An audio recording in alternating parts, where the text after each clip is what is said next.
Mhm. Hej, čakal som túto otázku. Dneska je všetko tak aj v tých médiách, že niečo sa napíše a sú to väčšinou polopravdy a potom to aj väčšina ľudí preberá. Nie je to úplne pravda. Tí hráči boli v bečku. Za prvé to bolo dočasné, ako keby.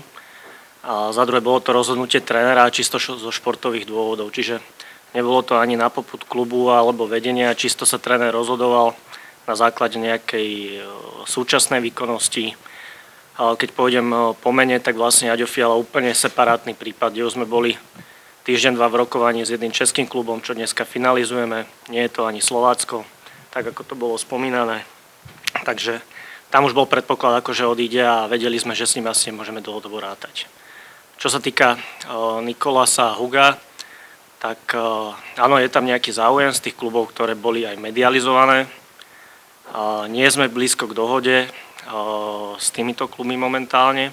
Môže sa stať, že odídu, ale hovorím, momentálne nie sme blízko k dohode. Ale určite to nebol zatiaľ dôvod, aby sme ich preraďovali do B mužstva. To preložím do ľudskej reči, tak trošku záujem podnutil hlavu a tréneri svojho varový prst. Možno by som to aj takto nazval. Áno, určite tí chlapci nie sú momentálne nastavení tu. Je to vidieť aj na tej výkonnosti, aj ten zápas, ktorý sme odohrali teraz v Legii, alebo v Varšave teda proti Legii.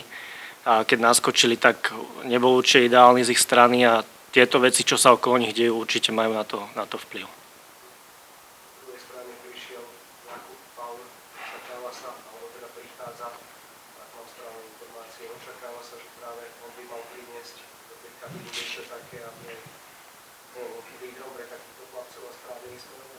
Áno, určite. Tak prišli sme počas leta vlastne o Kuba Hlubka, ktorý bol skúsenejší. Prišli sme aj o Šonagosa vlastne v rámci šatne tých nejakých skúsených hráčov a chceli sme to tam trošku doplniť aj niekým, kto by presne priniesol nejaké líderstvo a tú skúsenosť, o ktorej som hovoril. Takže včera, dneska ráno sme sa teda dohodli a sfinalizovali to s Kubom Paurom, ktorý už sa k nám pripojil. Zároveň ešte pracujeme na príchode jednoho skúsenejšieho stredopoliara zo Španielska, takže to by sme možno tiež mohli v priebehu 1-2 dní ohlásiť. Spýtam, či bol transfer Kobyho Davida finančne zaujímavý pre klub, či sa blížime zase k nejakým dobrým sumám, ako sa nedávno podarilo. Áno, povedal by som, že finančne to bolo zaujímavé. Hráč takisto vyjadril obrovskú túžbu odísť, takže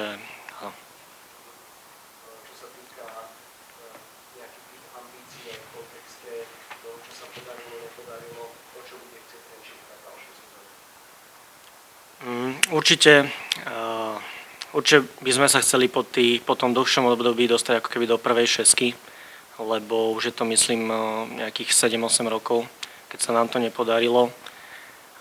Liga je čím ďalej tým náročnejšia, vyrovnanejšia, to si uvedomujeme aj my. Ale na druhej strane máme už momentálne nejakú kontinuitu, pokúsili sme sa podržať, aj sa pokúsime podržať ten káder v rámci možností. Takisto sme priniesli, už podpísali sme 3 hráčov, ďalších 3 finalizujeme, ktorí sa s nami už pripravujú, ďalší 2, Kubo Paura, ten spomínaný španielský záložník, sa tiež ako keby pripojili alebo pripoja v týchto dňoch. Takže myslím, že sme urobili maximum preto, aby sme mali konkurencieschopné mužstvo a naozaj bojovali o tie vrchné priečky alebo aspoň o tú top 6.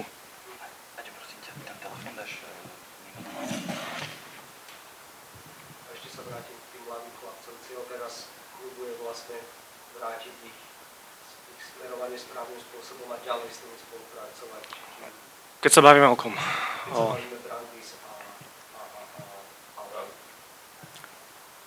Samozrejme, my stále máme záujem s nimi predĺžiť zmluvu. Rokujeme s nimi už 2, 3, 4 mesiace minimálne, individuálne. Problém celej tej situácie je aj, akým spôsobom sa to celé udialo. A to je niečo, čo ako klub tiež samozrejme nemôžeme akceptovať a či to bolo zo strany Slovanu voči Pávekovi alebo zo strany holandského klubu voči Brandisovi, že tieto kluby sa najskôr dohodli s hráčmi a až potom kontaktovali Trenčín. Čiže zaprvé je to porušenie nejakých disciplinárnych pravidiel a za druhé je to veľmi neštandardné. Čiže tým pádom ako keby naozaj pomútili hlavu tým chalanom bez toho, aby boli dohodnutí s nami. Čiže tí chlapci sú teraz v nejakých očakávaniach, ale hovorím, ten transfer vôbec nie je blízko a budeme sa s nimi snažiť ešte komunikovať a predĺžiť s nimi zmluvu a pokračovať s nimi ďalej samozrejme. Ešte možno smerom k tým prípravným zápasom. Čo tomu chýba, že v podstate Trenčín okrem tých prvých dvoch zápasov nedokázal zvíťaziť? Nevidel som tie zápasy, preto sa pýtam. Ťažko povedať, je to príprava, tam má svoje špecifika vždycky. Zápas proti Legii bol určite náročný, je to špičkové mužstvo z Poľska, mnoho reprezentantov. Herne to tiež nebolo ideálne v tomto zápase. Trošku nám chýba taká väčšia sila vpredu, máme ešte zraneného Enela, Dylan Kam bol zranený, čiže vlastne celá tá trojička, ktorá nám končila minulú sezónu, Cody, Enel, Dylan, tak nie sú momentálne k dispozícii, alebo Cody je už teda preč. Takže zase tam musíme zapracovať, ako keby Miky sa tam vracia na hrod, Luky Mikulaj, krídelníci, niektorí sa ako keby vracajú do základnej zostavy alebo dostávajú svoju šancu, ako Dimitri Ešpihin a tak ďalej. Takže hovorím, trošku väčšia sila vpredu, ale myslím, že to časom príde. Ani klub zverejnil tie prestupové sumy. Dá sa zverejniť aj Codyho? Nemyslím, že sme to my oficiálne zverejňovali. Takže nemôžeme to zverejniť. Bavíme sa o 7 číslach. Bavíme sa o 7 číslach. A ešte veľmi posledná. Má tréner nejaké požiadavky, teda keď pozná to mužstvo, že by chcel ešte niektorý post prípadne doplniť? Nie je to len jeho požiadavka, ale jak som aj spomínal, teraz sami vidíme, že máme trošku problém vpredu na tých krídelných pozíciách, že nám tam chýba, hovorím, taká väčšia sila, väčší drive. Takže je možné, že ešte budeme pracovať na príchode jednoho krídelníka. A prípadne, ak by niekto z hráčov ešte odišiel, tak možno tam to suplementovať a nahrádzať, ale myslím si, že z väčšej miery už ten káder máme ako keby uzavretý.